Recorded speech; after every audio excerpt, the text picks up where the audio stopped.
大家晚安，我们差不多要开始喽。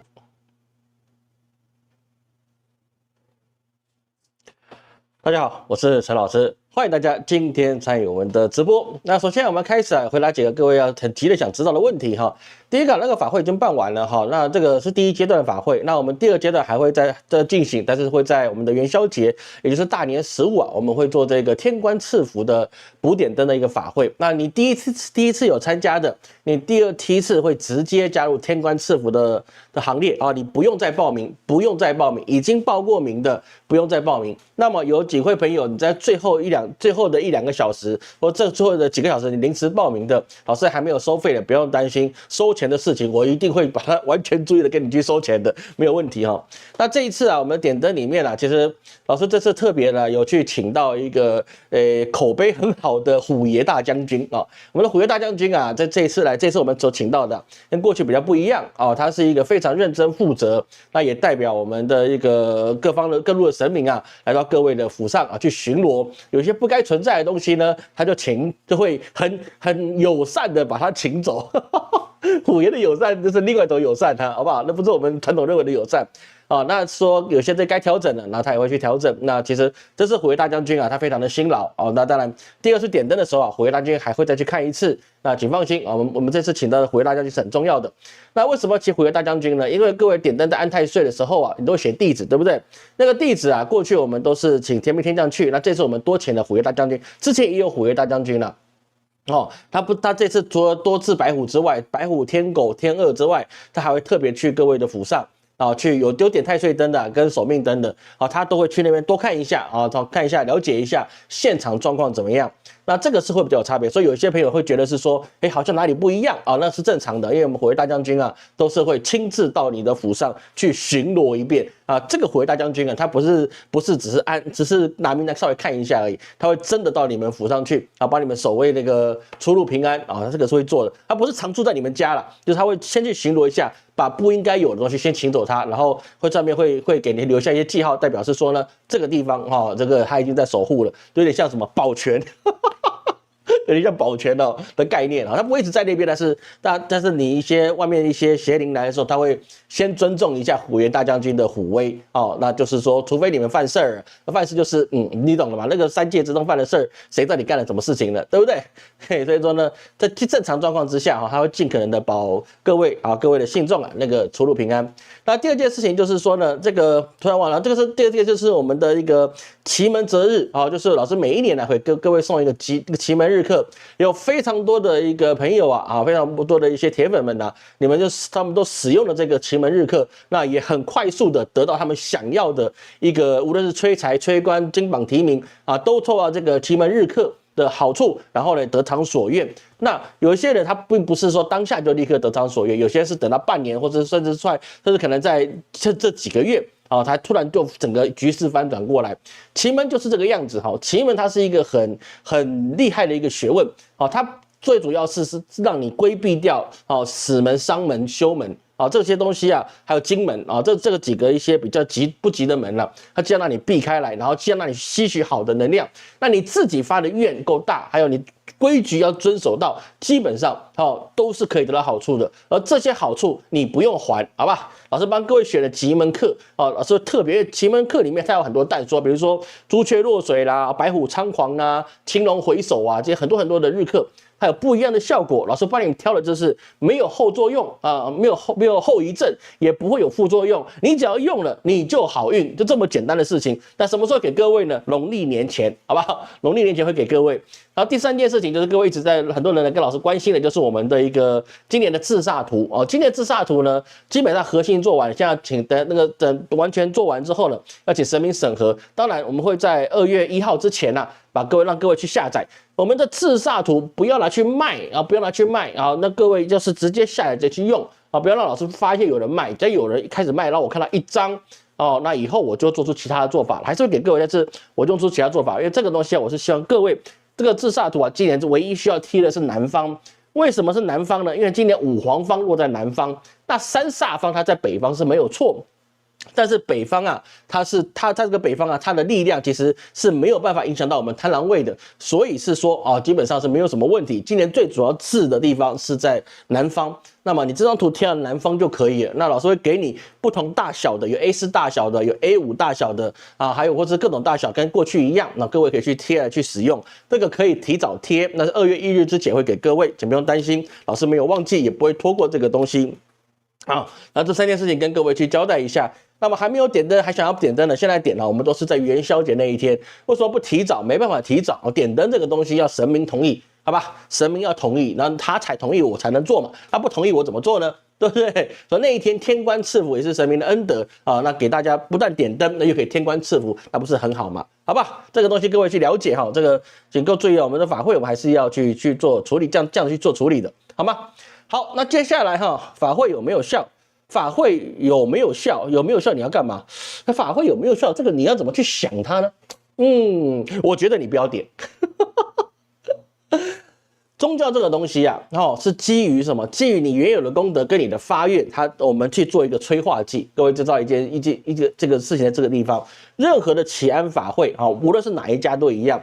任何的祈安法会啊，就祈福安康法会，或是点灯法会，或是守护法会，它都是基于你这个人原有的福德，我们去帮你做转化跟催化，然后再请神明去了解说，哎，你这个人真的是很不错啊，帮你讲好话，帮你做功德，然后呢，他来给你去做守护，是这样的功效。但是你不是说你花了几百块、1-2千块，然后呢，别人就要给你无限上纲的好。我告诉你，这个想法，你这等于是跟神明做生意，那你这个想法一定是不对的。这个你跟神明做生意的想法，一旦有了状况之下，那你对任何事情都会斤斤计较。你对任何事情斤斤计较的时候，那么请问一下，别人为什么要给你呢？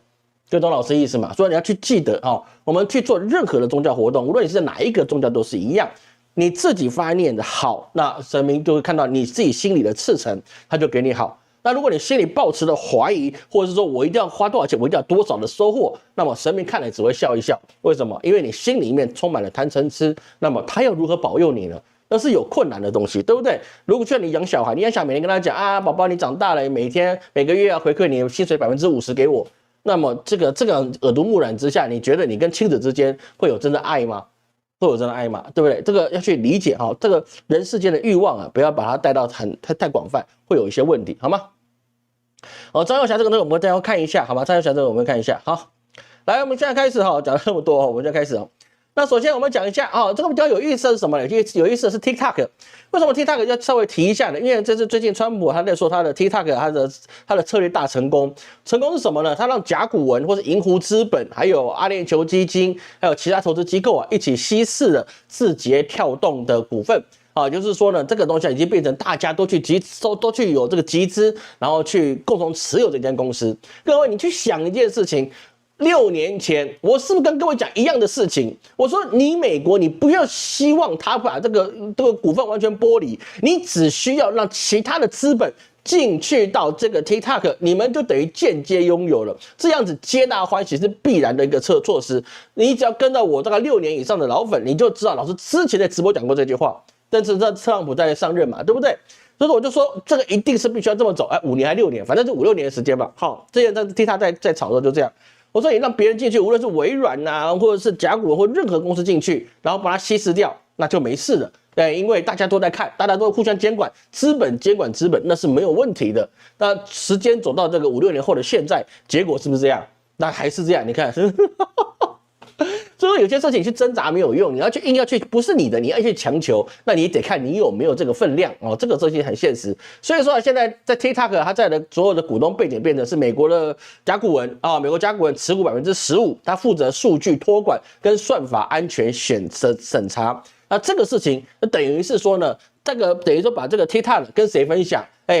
不是只是跟甲骨文，它是跟 J 民族的世界去分享这个 TikTok， 所以说它不能够流传对那个 J 民族他们很不好的言论，因为它有数据审查权。各位，你要看事情的时候，你不能只看它的股权结构，要看谁拿了股权结构，而这个人拿了之后，他背后的老板是谁。甲骨它是美国公司的没有错，但是它后面呢是 J 民族所掌控的公司。那么既然它负责的是这个数据托管跟算法安全，那么它就可以避免让其他国家的人不要去得到一些对 J 民族不友善的言论、不好的言论，甚至他要封杀，是 anytime anywhere， 因为数据就在他手上，他只要15%不高没关系，他不需要很高，只要数据在他手上就可以了。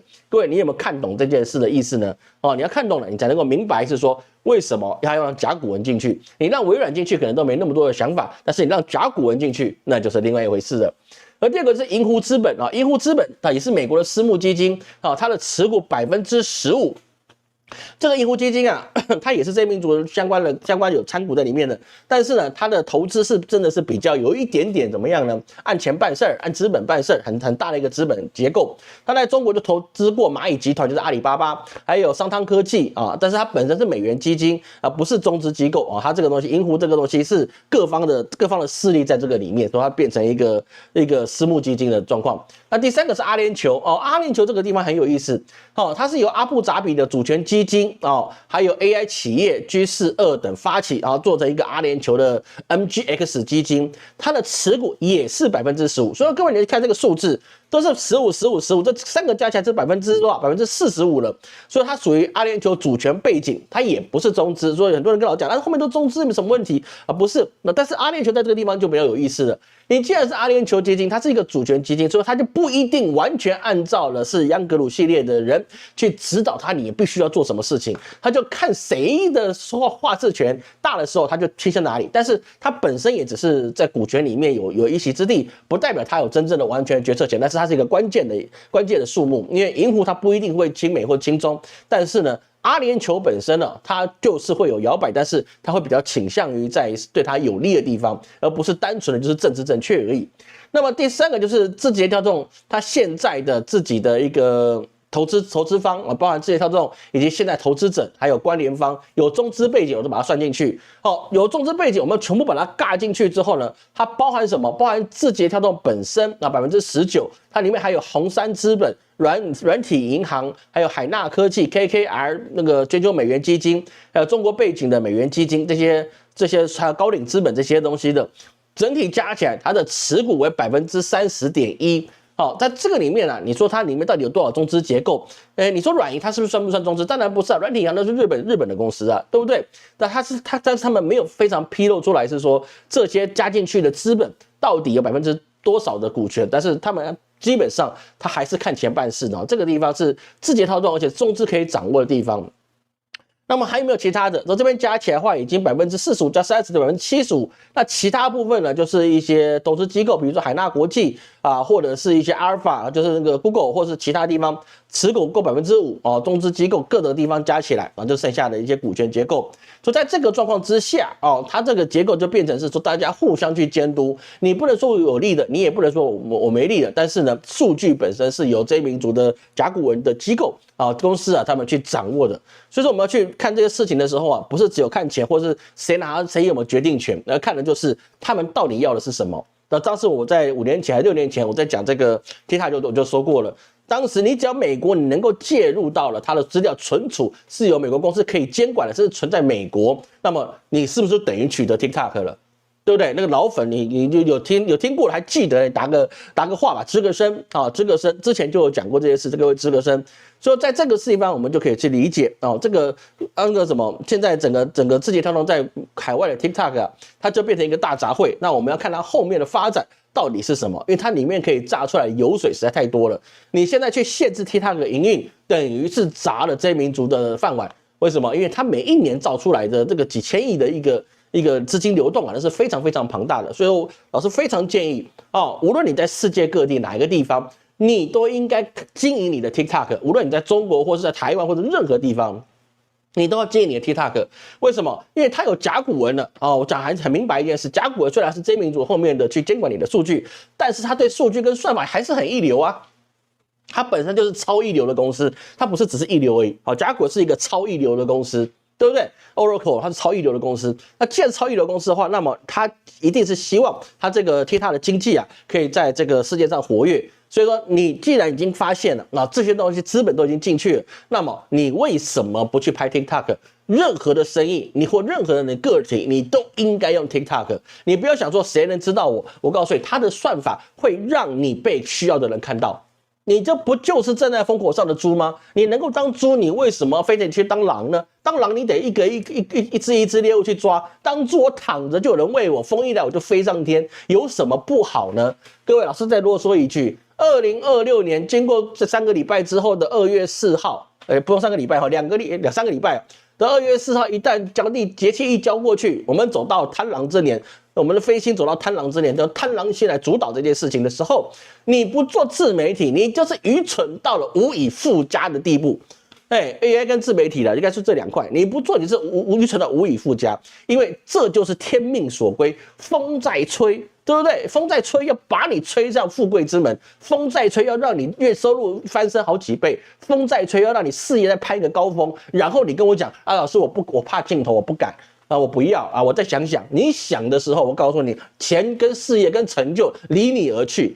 我没有开这个教学的课程的，我这教 AI 已经很了不起了。我们教你怎么拍短视频啊，我就告诉你，你不去学，不去拍，不去勉强自己，不让你这个老脸列落在世界上，你不要跟我讲你想发展事业，那是 impossible， 因为赤马年的力量就是这么强大，你不做改变，你就被它焚烧殆尽，好吗？这个讲的非常实在的一个事情。好，那这个所谓 TikTok 我们就要去看它其实结合到我们现在所有的趋势来讲，它是非常重要的。那么第2个部分，我们就来看第2件事是什么？跟很关系的张幼霞。张幼霞，你就说他被逮捕了，我喝一个茶。实际上是昨天张幼霞他不是被逮捕，他是被立案申请调查。意思就是等同被逮捕，但是呢，他就被被抓起来了解一下案情，说在他们的官方文件里面并不是逮捕，说在2016年的1月24号的时候他们的国防部发言人叫做蒋斌吧，他就说这个政治委员中央军委副主席张幼霞，这个是一个非常，还有那什么他们的军委联合参谋部的刘正利涉嫌违纪违法，他抓的是谁呢？他的是中央军委副主席，前面军委副主席是一件事。中央军委副主席，那就是另外一件事情。所以你抓到中央军委副主席的时候，代表是说怎么样呢？这一卦里面，它形成了另外一个小朝廷，明白一个小朝廷。那个小朝廷怎么样呢？我们简单一点讲是什么呢？有一点点像魏忠贤那样的意味，就是他的状况已经被掌握到，是说你必须连根挖起来。主要代表是说，他们发现了不只是贪污的问题，他可能我个人的猜测，好不好？我个人的猜测，我没有任何的情资来源说不要来调查，我没有用。我们从这个他所抓出来的人，就包含他的一个联合副参谋部长的参谋长，这个刘正利，他这2个一起被抓的状况之下，代表他们里面形成一个小朝廷，就是他们自己的人跟体系是针插不进，水泼不进。有一个就是说，你要做什么事情，我不一定会听，但是我要做的事情，你挡不住的概念存在。所以在这个状况之下，他就会被连根打起。那对外最好的说明是什么呢？当然就是你贪腐嘛。但他有没有贪腐？那肯定也是有贪腐的。为什么？因为你要权力，你必须要有利益，对不对？你有利器的利，你就要有利益的利。你没有利益的利，人家不愿意为你卖力量的力。各位懂老师意思吗？所以说，他在这个刘正利跟张幼霞被抓起来之后他们的宣布就是说，你现在是不管你职位多高，你要搞腐败，那就绝不姑息。那当然，我看了很多的大差员，新差人，对不对？那些很特别的一些媒体，还包含了什么B 叉 C B B 叉。他们都是说呢，这个他们是要搞政变这个政变有没有可能呢？基本上是不可能的一个事情。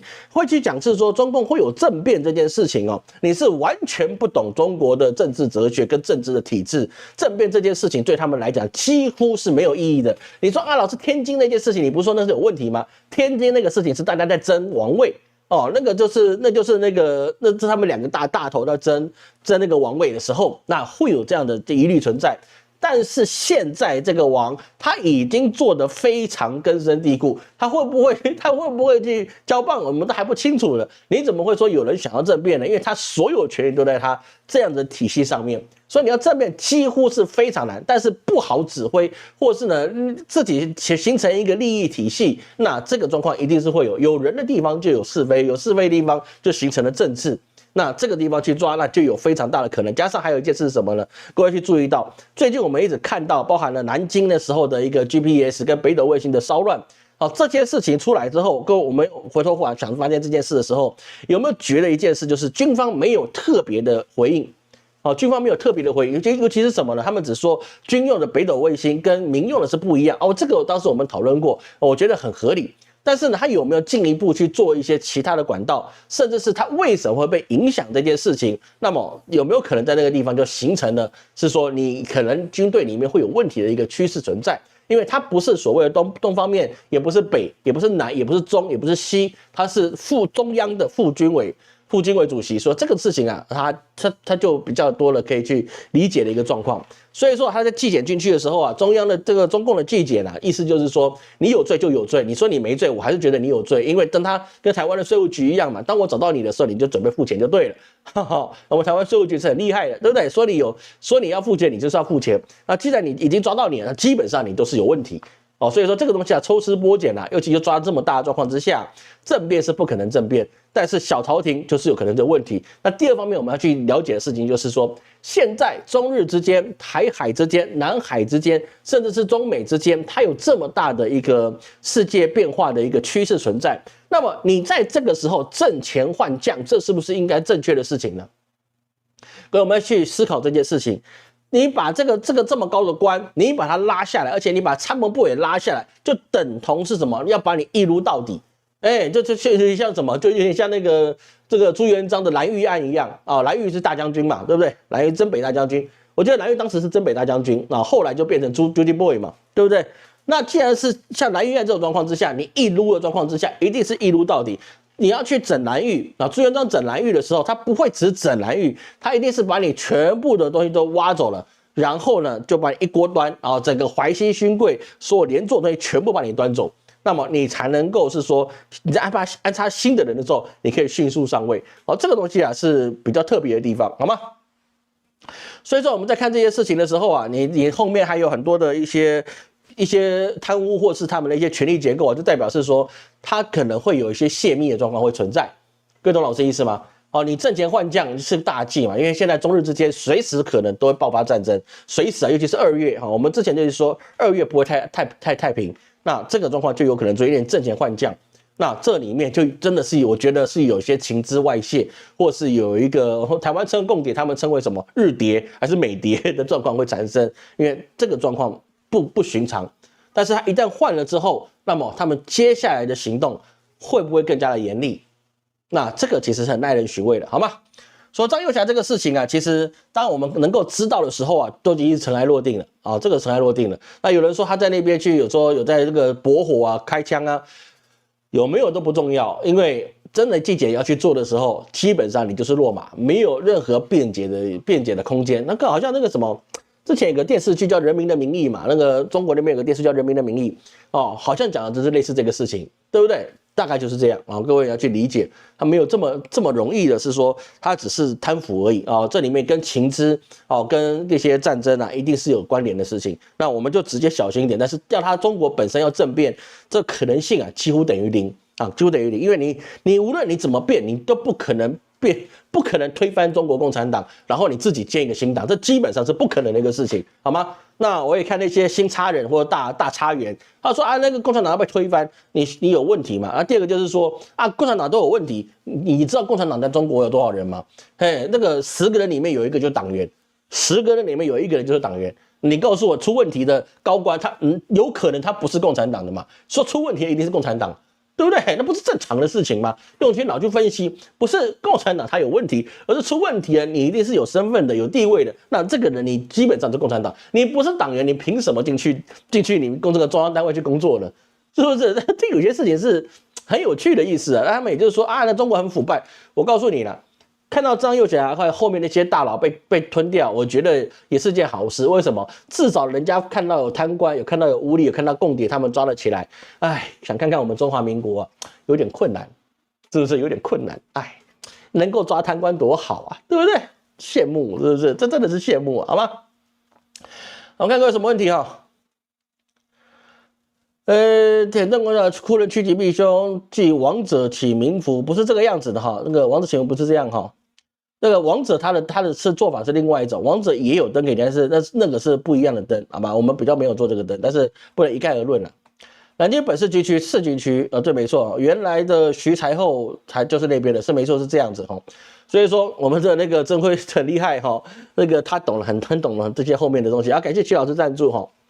好，这个东西我们再带过，因为这个后面它的一个涟漪会很长哦，它这个后面的影响程度会很高，所以说这个各位不要只开一个地方，挣钱换将，它必然会有大事发生。好，第三个我们最主要讲到事情是什么？日本众议院，日本众议院这个事情非常有意思。那日本的首相高市早苗突然解散众议院他在做一个政治的豪赌，然后大家都知道他这个豪赌赌什么呢？其实我用一个事情跟各位去形容，好吧？你有关心过台湾政治的人，你就一定了解3个字。叫什么？大罢免。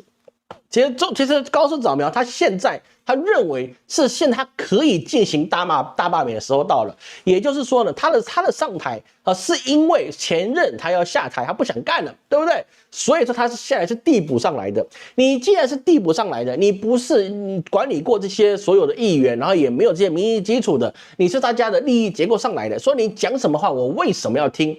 各位懂老师意思吗？所以他要的是什么呢？他要的是我现在民调这么高，所以说我要换上来就是专属于我，而且是我说什么，我有一个所谓的一个合法性或是正当性啊，这个名副其实的，因为我是解散众议院之后重新选上的人，还支持我们自民党，那代表他们支持我，所以说他们就支持自民党，那支持自民党也等于支持我，所以说我后面选上的人，我只要得到一个相对多数，甚至最好是绝对多数了，不要跟别人联盟，我就可以有自己的多数的时候，那么我要干什么事情，就没有人可以对我指手画脚，因为我是由人民选上来的绝对多数。或是相对多数啦，那么在这个状况，我们就看他有没有可能对他来讲是可以选上的，或者他的算盘能不能成功的。好，那这个我们就来理解一下，理解什么呢？老师这个频道再来是叫做乾坤门武术，谈谈算命，那不会过分吧？对不对？我们本来就应该谈谈算命嘛。好，这个状况，这个命盘就是我们的杨成吉师所排出来，我们高市早苗的命盘他那个时柱他这个时柱是所谓的预测，然后这个猜的我们不要管那个时柱，因为我不知道几点出生的，好吧？我的系统没有写到吉时这一块下次我写一个吉时好了。那个基本上这个他的一个状况。那么今年他在选举的时候这个3周之后16天之后要进行的选举他已经跨到了什么次马年。你到了次马年，对我们高市早苗有没有帮助呢？原则上它是有帮助的，但是帮助却没有这么的大原来是有帮助的，因为对他来讲，他的官格位本来是可以获得了所谓的官位加持，但是问题就在于是说，他需要官位加持吗？他已经是首相了，他还有官位加持的空间吗？按他的一个逻辑来讲，他是应该有官位加持的，看年柱这个部分，他是应该有官位将主加持的。对不对？但实际上他又没有办法得到官位加持，因为他就被合化掉了。因为明年是丙年，丙辛化水，化掉了之后，他就不属于原来的这个状况。那么在这个模式状况之下呢，他就变成他可以去得到更多的利益。也就是说，目前来看，我认为高市早苗他在这一次的选举之中，他可以获得他所想要的更多的利益跟更多的空间，也就是说，我认为他胜选的概率是比较高的。很多人说那个立宪民主党跟他们的公民党，他们俩合在一起之后高市早苗就不是对手。目前来看以高市早苗目前的状况他现在已经不是单论了几个候选人之间他能不能够脱颖而出了，而是他对于这个大位他能不能守住。那我现在来看，如果他是在立春之前他解散了再选，几乎选不到。如果是立春之前选，他几乎选不到，因为现在是岁次乙巳年嘛，他几乎选不到。但是呢，如果他刚好跨到这丙午年呢，我觉得高市早苗后面应该也是有相关的高人去给他指点。他只要跨过2月4号，你再去解散再去重选，因为现在已经解散了嘛，你再去重选的状况之下，第一个你下面的人是竞争对手是来不及去布局的，因为他这个解散基本上就算是一个突击战。那你后面人要去整合你这样子的一个目标是不容易的是不容易的。那第二个就是说，高市早苗虽然最近的民调是有一些波动，但是基本上年轻一代的这些人，宽松世代的这些人，还是认为是说高市早苗应该要硬起来，他现在做的方法是对的，哪怕现在吃不饱，也是应该什么肚子扁扁要挺阿扁，不然那个是我们那一代的哦，他也是应该是怎么样的，对不对？应该是要去继续让我们的那个日本啊，搞脊梁骨硬起来，是不是？我们要去打倒万恶的共产党，对不对？他这边就开始准备去决定了。所以说，明年对他来讲啊，就他说明年嘛，对，就算是丙午年对他来讲啊，他是有优势的啊，他整个官阁位的优势是很大的，他去选上去啊，很多老师看很多名嘴认为他最多是惨胜，我就目前来看我个人陈某人这小小的一个术士来看，德鲁伊来看我认为高市早苗他的选举的优势是很大。为什么？因为有些人说现在的1月那个日本很冷，说他们不会出来投票，但是2月没有那么冷了啊。之后就没那么冷了，对不对？那投票人还是会有。再来就是说，日本现在陷入了这个很多的打击啊，那是板上钉钉的，很多打击是板上钉钉的，包含它的日债啊不稳定度极高很多状况会让大家都有点惶恐。那么惶恐的时候，谁能够给他们信心，他们才能够去支持谁？各位去理解一件事情，不是每一个人都有国际认知。你看陈老师的节目，你有国际认知，但是他们没有看对不对？因为他们没有陈老师，自己给自己脸上贴金了。是不是？他们没有这个认知状况之下，他就变成什么呢？他就认为是说，我们只要有勇气，我们可以恢复大日本帝国的时代，对不对？我们就可以怎么样，再一次的让日本更加的伟大，让日本更伟大。这是现在高市早苗也在做的一个口号那不是我吹的，好不好？他真的是有这个口号。所以在这个状况之下，他的民调还在维持一定的状况之下，那么他去解散是最好的时机，因为他如果再晚一点。高市早苗再晚一点去解散的话，那么日本它已经经过了这个所谓的原来的原物料的消耗完成了，还有就是说呢，那些商家的周转金都用完了，那么你对中国的贸易也没有办法接续下去的时候，你的经济会大幅滑落。那既然如果大幅滑落的状况之下，那么你再去解散众议院，那你是不是对他不合适？所以高市早苗他聪明就聪明在，他也知道日本的经济现在是很有问题的。他日本现在很多人在他一直在说你把日本的那个公债利率提高，然后呢，那就会吸引到很多人买日债。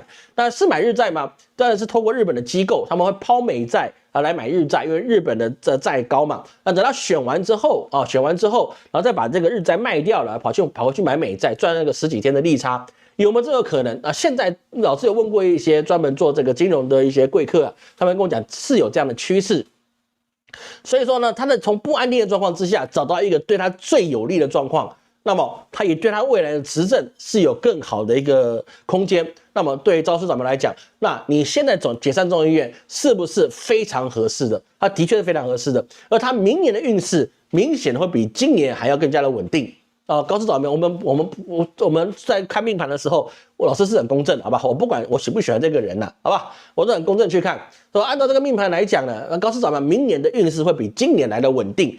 今年他是刚刚好，他自己在变动，就是他刚好选上首相，刚好符合他这个状况。那明年呢，他会就是所谓的2026年的丙午年，现在是乙巳年嘛，到丙午年的时候，他运势会更加的稳定，他能够做的事会更多。但是他能不能够维持住日本整体的利益，那是另外一回事。我说的是，他可以维持他自己的利益，他自己的利益等不等同日本的利益？不等同日本的利益，但是他自己一定可以获得巨大利益。这个老师要必须去讲一下的。那么过了这个丙午年之后，那个日本不是只有过1年嘛？那2027年的时候，那么就可以看到了个什么，我们的高市早苗，如果他还在首相位，那么他会衰到爆炸，嘣吧爆炸，就爆炸衰到会爆炸。所以说我们可以知道。我认为高市早苗现在在重新做这个众议院的解散他会获得他所想要的胜利。那哪怕是小赢，他都可以有说，我这个事情是你们决定我来做的，因为我带你们赢取了胜利。我带你们赢取了胜利。他现在民调在年轻人的部分还有70%几嘛，对不对？之前是80几，现在降到70几了嘛，是不是？那他要趁别人还很冷，然后抗议的声势还没办法继续造起来之前。他如果解决这件事情，他对他来讲，是不是就比较好了？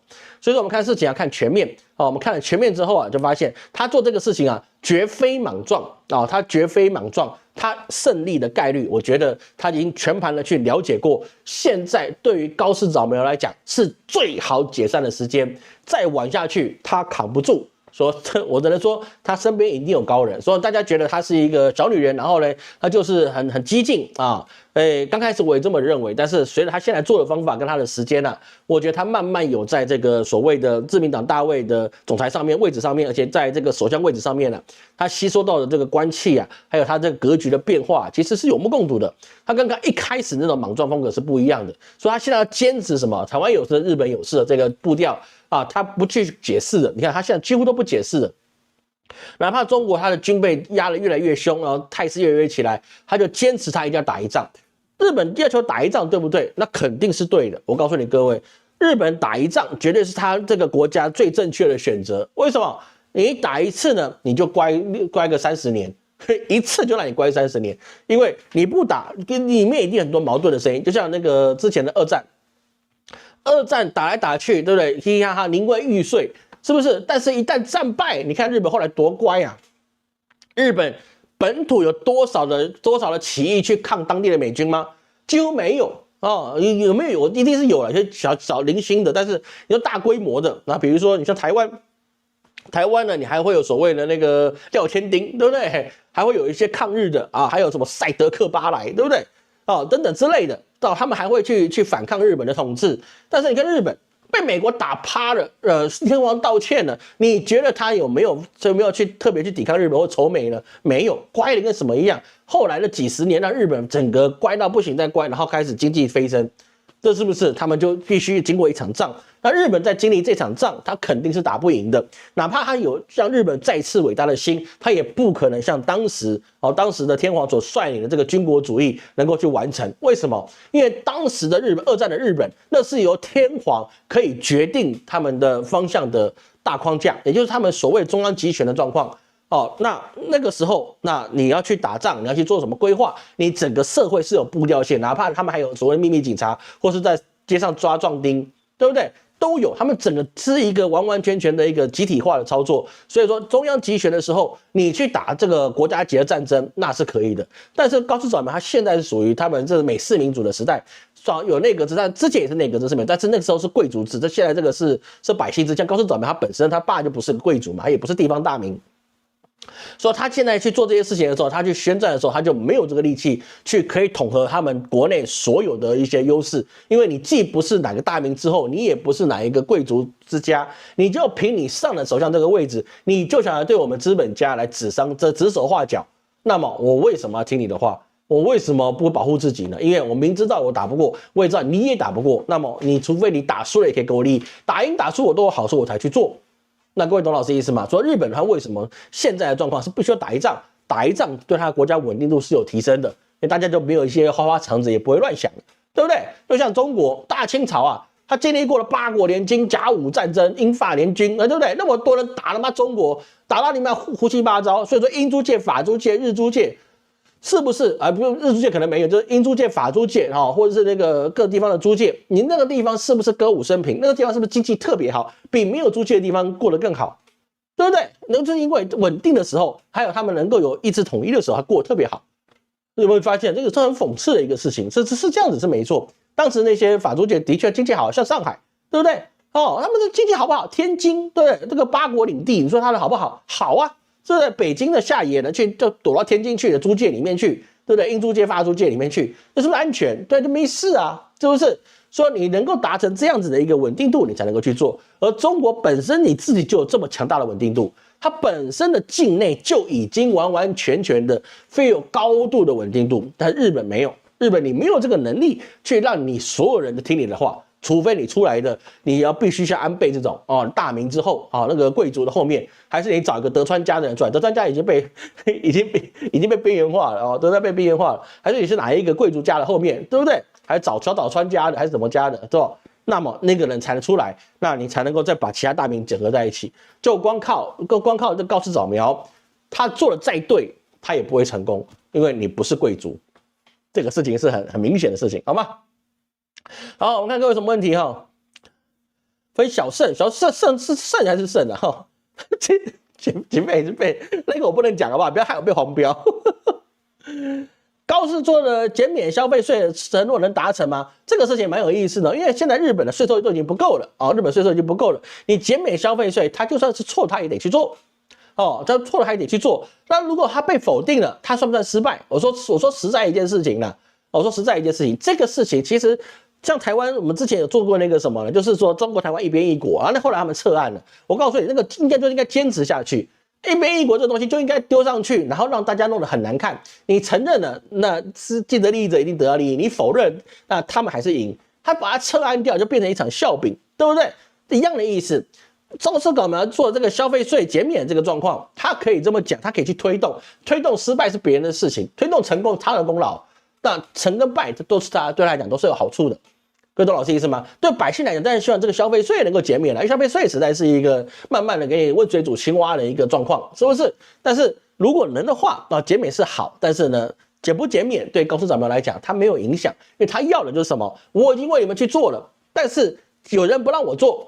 那就是那些人的问题，所以你们继续支持我，那我就要再能够解散之后，我能够再回高位，那么请支持我，那我就会让你们消费税减免，减多少我们预计2年后开始减，靠腰2年后2年后的事啊，这个谁在哪里才不知道了，对不对？所以最可怕的就是什么呢？民主国家给你做长远的承诺那基本上不会成的那基本上不会成的，好吗？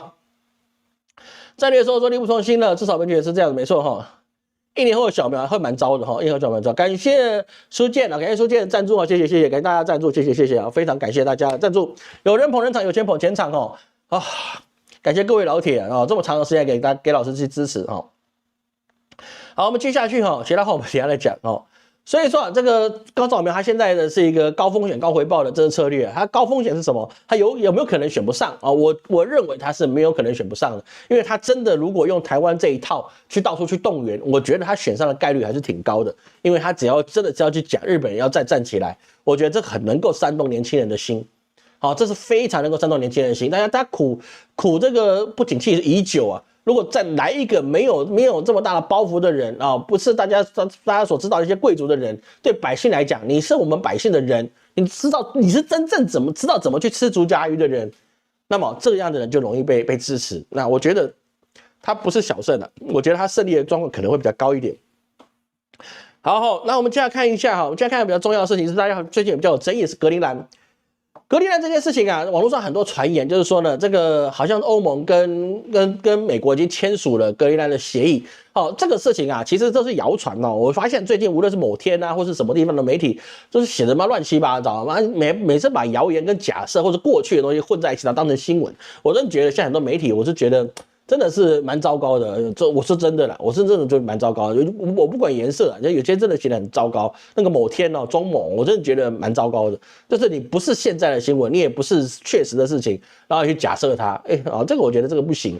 所以说那个丹麦跟那个美国他去决定格陵兰岛的时候，其实目前只有框架协议在谈判，但是他并没有去签署。为什么呢？因为其实美国的态度就是说，他要买下格陵兰，或是他要格陵兰这块土地，他要的是我全拿。但是各位去理解一件意思川普他很习惯高压的谈判，意思是说呢，我一开始跟你讲的是最难接受的，那么我给你最难接受的时候，那么你很难接受，你是用权力去抵抗我。当你全力抵抗我的时候，我就施以小惠。那我觉得好吧，你既然都这么说了，那么你又说我太过分了，那我让一点，你是不是就该接受了？各位懂老师意思吗？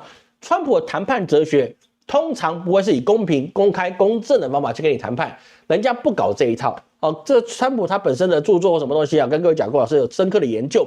他的谈判方一向是我用极端高压去跟你谈，谈了之后呢，一定是不成。他谈判要求就是不是第一次就要成，除非那个人他的资讯非常封闭，他就必须第一次就拿下，不然他打一些重大的谈判他都不要求第一次成，他就要求到后面你既然说不行，那么我们就拉锯的过程中，这个衣服假设来拿杀价来讲好了，对不对？这件衣服卖100块，5块怎么可能？最低80，10块，10块不行，70，不行那就好，最低了。20，超过20我不买了，大哥你别闹了最低50要不要？你不要我也真的没办法了。40，然后就变成到45或50成交了。会懂老师意思吗？他原本就打算多60块或70块就可以成交的东西，就是因为喊得很夸张，所以是说你到后面你就必须要去给他一些争取，然后再做让步，然后再做妥协，然后再成交。所以他的谈判的策略其实是很好去抓的，但是呢，我们很多朋友就认为是说呢，美国是一个讲信用的人，所以他一开始一定是跟你谈这些事情，一定是真心实意跟你谈的，没有哦。你看他老板是谁？哦，看老板是谁？就像那个你是拜登哦，他从来不跟你谈判，他都跟你讲耍小动作。说当时拜登上跟那个第一次他跟拜登跟那个特朗普在选的时候，我就说。特朗普如果连任，对中国最好，因为他这个傻大个儿，他做什么事直来直往，最怕是拜登当选。你拜登一当选的状况之下，他已经联合大家所有的人来去抵制你中国。我当时讲的话，各位言犹在耳，各位老粉都知道，我就讲的是这样。拜登当一任是不是按照这个模式去走？那100%按这个模式去走，我们都有目共睹的。说现在特朗普回来之后，他却跟格林兰施压的状况之下也是一样。我要买下你们的土地，我要占领你们土地，你们必须无偿的割让给我，因为我是为了你们的安全，所以你的土地必须是我的。谈到最后，他一定是说，那我要的开发的时候，我有优先开发权。各位懂老师意思吗？我可以等着你们的哈，我同意你们的这些退一步啊，你可以有这个百姓啊，你百姓那也是领土也是你们自治区政府的，然后呢，这个丽水是属于丹麦王国的，我让够多了吧？但是你土地上面的开发权，尤其是港口，对不对？你港口的开发权，你是不是应该让我们优先开发权？优先开发就是你要开这港口可以，你必须让我投资。这么简单，你让我投资多少比例，那是我们可以谈得算，但是最好是不要低于50%，这是谈判的空间，懂老师意思吗？我都让给你这么多了，好，我现在只要出钱给你，让你白赚钱，我投资，我美元投资，你是不是也用美元，对不对？你欧元、我美元，是不是大家差不多的？那我要投资，那我要安排我的商人去那边投资，是不是？你要开采矿啊，土地是你们的啊，我也尊重，但是开采矿的优先的权利是不是交给美国？我不要求只有美国公司来开采嘛，对不对？那你的土地嘛，我要尊重你的主权嘛，所以说我有优先开采权，就是优先参与你们的竞标。所以说你们要考虑的时候啊，如果对方如果没有比我们好到几个级距之内，你必须优先给美国公司去开采你们那个冻土底下这些稀土。各位懂老师意思吗？我们在看的时候，他一定是把一潭水搞混了之后，他才找出来浑水摸鱼啊。那最后你会觉得是说，好吧，你主权也不跟我争了，百姓也不跟我争了，对不对？那是这个什么东西都不跟我争了，那你只想优先开发权，那么或许是可以同意的。不然你派兵过来，我还真不一定挡得住。不然北约解散了，那我们谁也没捞个好，是不是？所以我们在看事情的时候发现，他在谈判的过程中，他根本就不想要成交，他没有想要成交的，怎么会成交呢？对不对？跟着丹麦又不是台湾，他妈说去就可以去了，不？丹麦它是一个有智慧的国家，对不对？他也不会说为了关税我就给你投降，对不对？也不会要投你投资多少，我是让你来投资总行了吧？是不是？所以每一个国家每一个地区，你的谈判方法是不一样的嘛。所以说格陵兰最后还是会以这个，我认为啊，我们在这边讲直播一定是留存的嘛。美国要的就是优先港口的开发权，还有号召他们的参股权，还有你的这个稀土开采的时候一定要美国公司参与。这样子的状况之下，他们才能够保证美国的利益。那美国也可以说，那我可以继续，我的人在那边，那我增加驻军在格陵兰，那么我是不是就可以保卫你们的安全了？对不对？北极圈的航道现在是炙手可热，但是各位想到一件事，没有人去找南极圈，南极是不可碰触之地呀。为什么？我们以后再说。以后再说。但是重点就是什么呢？这个航道啊，这个俄罗斯跟中国啊，他们已经有足够的实力，在夏天的时候啊，经过这个航道，然后到北极圈啊，你要去破开冻土啊，或什么东西的，他们的技术已经达到了。那么他们可以省下来很多的油费，还有交通费，还有保险费啊，还可以增加很多的利润，而且缩短了时间。那这个利益怎么可以让美国人没有收到呢？可以懂老师意思吗？所以在这个状况之下，格陵兰的问题啊，其实就是很单纯，就是什么？我就是要让你的利益变成我的利益，我可以分你一点利益，但是基本上要是我的利益，这是川普特别的一个什么？他的一个特别的谈判哲学啊，这个是一个比较特殊的地方，好吧？各位去理解我们这个意思。好，看各位好像没什么问题哦。那大家各位只负责听哦，大宅问不是应该是互动的吗？那当然了，有些人问说那个全球领袖那个达沃斯论坛他有没有什么样特别的状态呢？其实与其看达沃斯论坛啦，这个达沃斯论坛在1月19号到23号在瑞士达沃斯举行，所以它是达沃斯论坛嘛。那它这里面当然包含了中国、美国、加拿大、法国总统，还有这些事情他们在去讨论啊。但我觉得啦，我个人认为啦，他基本上谈论事情都是打高炮，因为每一个人谈的事情都是冠冕堂皇，但是呢，没有一个国家，包含中国，它是没有办法去让今年的整个国际局势可以按照说论坛讨论出来的一个方向性去决定，因为整个世界的一个区域经济跟你的区域安全都会产生很大的变化。那既然有这么大的变化，那么你现在谈的事情基本上是没用。所以，与其看达沃斯论坛，我们不如去看看什么川普要成立的新联合国。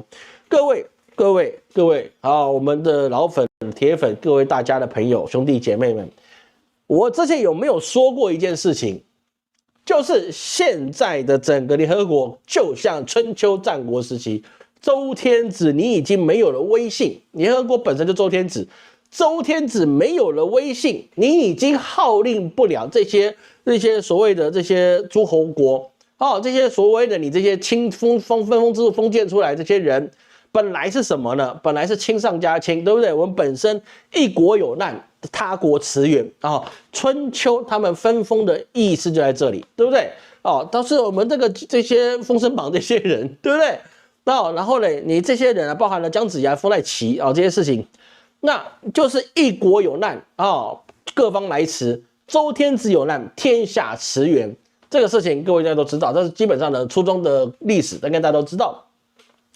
那么周天子发号施令要有用，那是在过去，比如说联合国安理会或者是 WHO、WHA 他们有对国际事宜的一个仲裁性，或者是贸易医药等等之类的。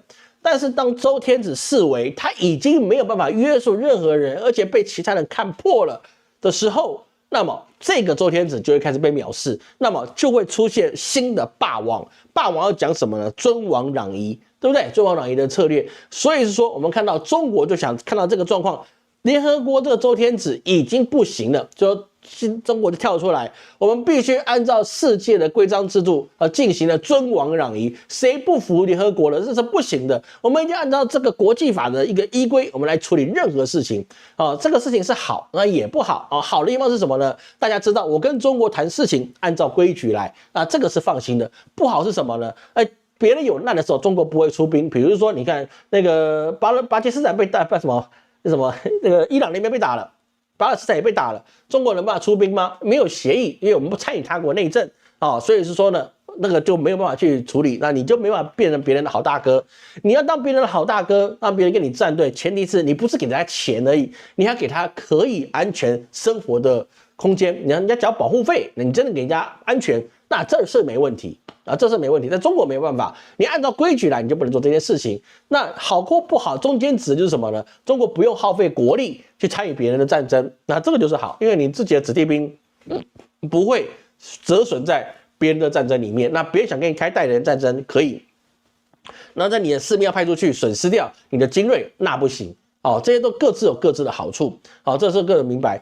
但是呢，特朗普就变成什么呢？我今天才是霸王，对不对？我这个楚霸王，我说的才是最大的。所以说，我要重新建立一个联合国，就是什么呢？诸侯新会盟，对吧？诸侯会盟，就是说呢，我们要重申我们自己的这个盟主的地位。这所以说历史很有趣的地方在哪里呢？太阳底下几乎没有新鲜事，从一个小小的这个春秋战国时期就可以看现在的发展，而且几乎都很难逃掉的。为什么？因为都是人嘛。都是人，你根本就逃不了人性。所以现在这个他现在出来是开始做诸侯会盟了。那么有没有人去跟他呢？据说有1-2个开始跟他谈，但是中国有没有跟随？没有跟随。为什么？因为中国还在尊王攘夷这个状况。周天子这块招牌很重要，联合国这招牌很重要，因为联合国这个招牌是既有的招牌，它符合礼法。对不对？讲到它符合礼法，它符合规矩，是不是？既然有了规矩，有规矩就可以成方圆。那么我们在规矩内办事，你不能挑我的理，你也不能说我哪里做错，反正我按规矩办事情。那大家按照规矩，那小国就喜欢跟有规矩的人讲。但是川普他做的是什么？霸王会盟。他那个诸侯会盟就是说，有能力的、有权力的有对我有利益的人，你都来加入我的新联合国。那这些联合国呢是由我说了算，我是最大的主席，那他会不会卸任啊？他会卸任，他会不会自派自己当主席啊？我告诉你还会的。所以你以为他成立这个联合国是真的只是图说啊，我要重新建立一个国际秩序吗？没有，因为他任命他自己成为主席的时候，他就可以变永久主席。他是不是要变成一个川普王朝？他就变成世界政府之王？对，有没有想过这个他做这个事情，他要让他自己的权力延伸做准备？有没有发现？各位，你有没有发现这件事情？他做新联合国的用意，其实只是让他自己的政治实力，还有他政治的威望，还有他的权力欲望，可以得到长生不老的延伸。因为他如果是永久主席，那他可不可以指定他自己的继承人是谁？那可以运作嘛？因为他自己做出来的事情啊，是不是？他可以跳脱出影子政府的问题啊，他自己成立一个新联合国啊，下来是下面那个谁巴莱吗？还是谁？还是他的女儿？是不是？那他可以指定啊，对不对？你只要缴钱，你就可以当那个席位了啊。那你们不要争什么常任理事国嘛，对不对？你只要缴钱了，是不是？你就是枢机主教。对，欧洲的中古历史各位讲过吧？你缴钱缴多了，你就是地方主教；那缴更多了，红衣主教。是不是缴更多的，你可以增加那个，你可以当那个红衣主教哦，这个是黑历史啊。这个当然你说在官史上面大家一定否认，但实际上那个时候能够摆脱这个钱跟权的交易吗？没办法，没办法，对不对？中国还有卖官鬻爵了，是不是？你捐官讲的好听，是卖官鬻爵嘛，对不对？那也是一个手法，那都是这样子的。所以说，特朗普在做这件事情的时候，别人不愿意跟随是什么？他没有规矩，你没有先把规矩告诉别人，你只是告诉我跟随着你，那你就可以有这个，你可以抢到这个用什么预授权，对不对？我就要先把钱给你，我就可以站稳在这个席位上。那么先进的就先得到，晚进的就没有。那我为什么要跟着你？我现在的主持不爽吗？我现在就有席位了，我为什么要再花钱去拿个席位？难道我跟你借10亿美金，然后我去给你达到这个席位吗？那也不行啊，对不对？小国家买不起10亿啊，那大国家不差这10亿，但是我为什么要花这个10亿给你啊？那就跟特朗普金卡是不是一样的意思？那就是说变得有个特许，只要有一个特许，有个法外之地，那么对于资本或对于国际局势来讲，这个就是很大的一个困扰。所以说，特朗普做这件事情啊，想搞一个诸侯会盟啊，想要成立一个新的啊，他自己的一个霸王，要去废黜周天子这件事情啊，我说。联合国终有一天，它必须改朝换代，它一定会成立一个新的一个组织的样貌，因为联合国实在太年轻，而且它实在没有约束力啊！联合国实在是没有，真的是没有约束力。它有什么约束力呢？对不对？你裁罚它，它可以不理你啊，是不是？你这美国离开 WHA 了，你能让它怎么样？你不能让它怎么样啊 ？WHO 美国也违反了，你能让它怎么样？你不能让它怎么样啊？你是裁罚它、起诉它2年的时间啊？台湾告中国，你违反 WHO， 什么时候3、5年后你还不见得会收案，收案了3、5年后你还不见得排到案，排到案之后你3、5年之后你还不见得会结案，对不对？一拖个10年，台湾政府都换2届了，那你那个案子还没有结案，怎么行？那因为他没有施这样裁罚权，就跟周天子一样，我可以道德层面上批判你，但是我没有实力去剿灭你，因为周天子就在洛邑那个地方有个小朝廷嘛。大土地都是其他分封诸侯的，是不是？就那个朝廷呢是属于周天子的，所以他只有规劝的，用道德劝说你的，我用我的这个地位来约束你的。但是后来周天子打败了，那么你就没有约束力了。那联合国会不会打败？联合国实质上是打败的，为什么？第一个，他约束不了常任理事国的俄罗斯去打乌克兰，约束不了。那你不说，你去打乌克兰，那我们要把你联合国常任理事国的位置拔掉。或者把它替换到其他人，你们这个实力没有，俄罗斯还在常任理事国里面，你拿他怎么办？没办法。以色列去在加沙那边施行了如此残暴的战争，这样子一个说是战争，像屠杀。那么，请问一下，联合国能够对他做什么？你连安理会派出来的部队，你维安部队他都敢打，那请问一下，你能够约束以色列吗？连以色列都约束不了，那么请问你联合国什么用？毛都没用，对不对？你说打不赢俄罗斯，我觉得也是了。俄罗斯他妈的太强了，世界上最大面积的国土，他所有元素周期表都在他的国土上，他又有核子弹，你打他真的是他妈的胡说八道，对不对？然后你道德谴责一下也好，那谴责也谴责不了，骂一骂也就没事了。但是以色列呢？以色列没办法，亚塞拜然那个什么，还有阿美尼亚，之前3、4年前的以酸亚战争。中间卡了一个什么那个纳卡共和国，也没有消灭掉了。然后他们打完了，谁斡旋的？俄罗斯斡旋的。联合国出现什么效果了吗？也没有出现效果。所以当联合国它的令出啊，没有人要随的时候，只有利益共同体绑在一起，最基本的运转的时候，那么你这个周天子的效用就低，那世界大乱也必然会产生。因为我们看到历史上面，当周天子他整个威信跟他的实力没有的时候，就要进入到战国。所以要恭喜各位，我们现在这几年我们就开始面对到战国时期的世界局势放大版。我们之前只在中原上嘛，只看了一些人在打来打去，但现在不是。就有一方的整个地球的人，我们都有可能会面临到这个所谓的战国时期。战国时期里面很多故事啊，那个战国策啊，各种故事都有啊，有空跟大家慢慢讲。但是实际上要去理解，不会那么的平安。所以说要做的事情是什么呢？不要瞎投资，对不对？你要投资买黄金，对，从我这个去年这个10月11月讲买黄金啊，那个时候都给大家侃侃而谈到现在，你现在涨了多少？就光上个月12月跟你讲的时候。跌了2波，又涨了2波，你现在你还赚不赚？赚，但是我不是保证你未来赚，我保证你10年内你一定赚。那这个人可以变现的，那你没事，你不要瞎买什么有的没的。像我今天去看，哦，那个在台湾啊，在金山万里那边的房子，啊，那破房子，那个小套房，我我几年前我跟金老师去看，啊，一间才150万啊，现在涨多少？250万，小套房涨到250万，我说他妈谁买啊？谁买啊？哎，对，就涨那么奇怪。是不是？那你以为你涨那么高，首先你要卖得掉，你卖不掉那也是没有用，对不对？老师之前跟各位讲了，氢胺一定会出事，现在有没有开始准备要出事了？是不是？很多事情啊，告诉你确定的，因为我是算命的，我只能告诉你我所能认知范围的。你告诉你很多金融知识，那是你们的专业，我就是一个算命的，算命的告诉你是什么会发生的事情。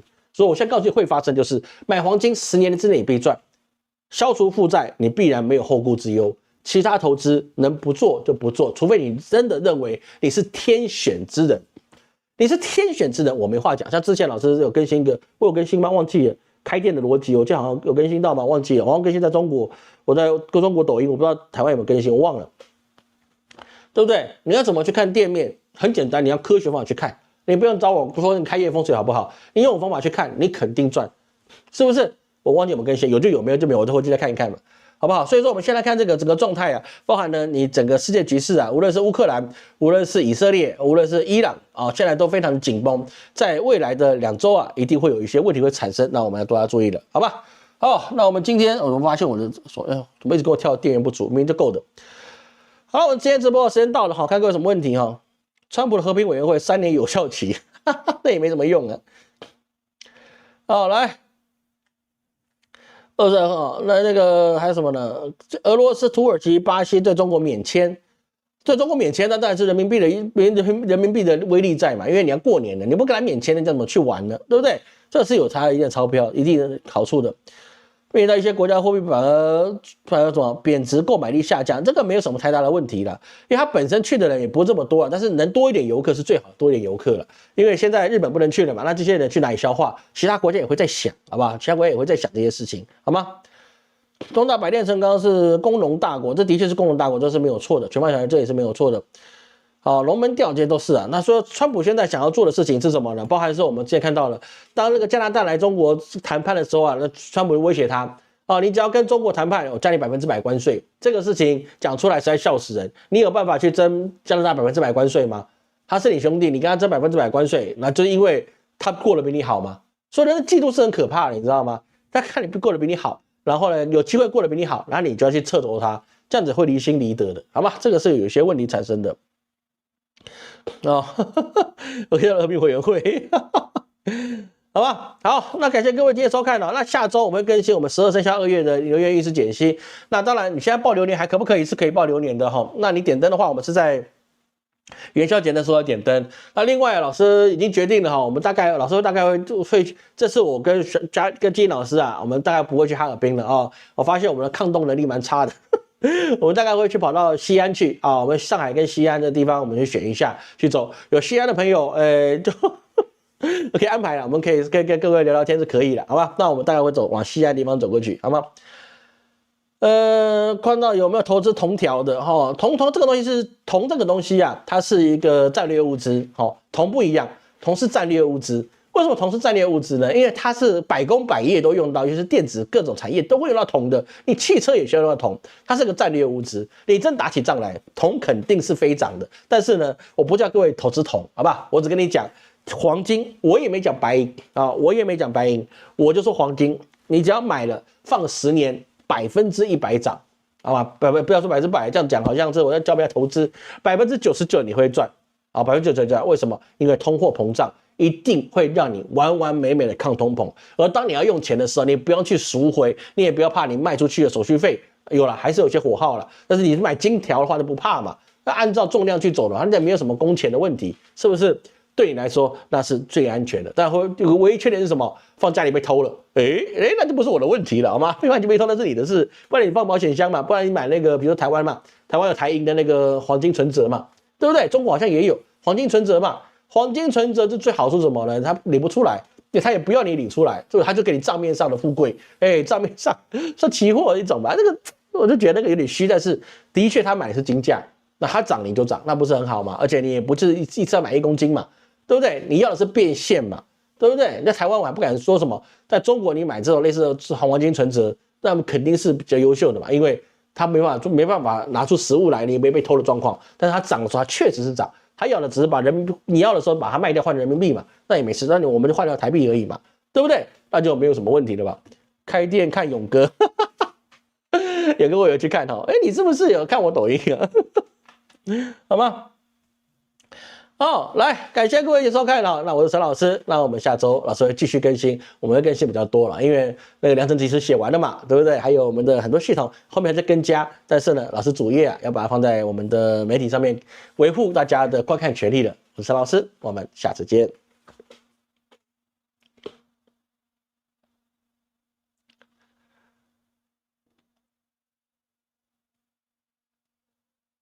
好像已经到了哈，那我们就拜拜。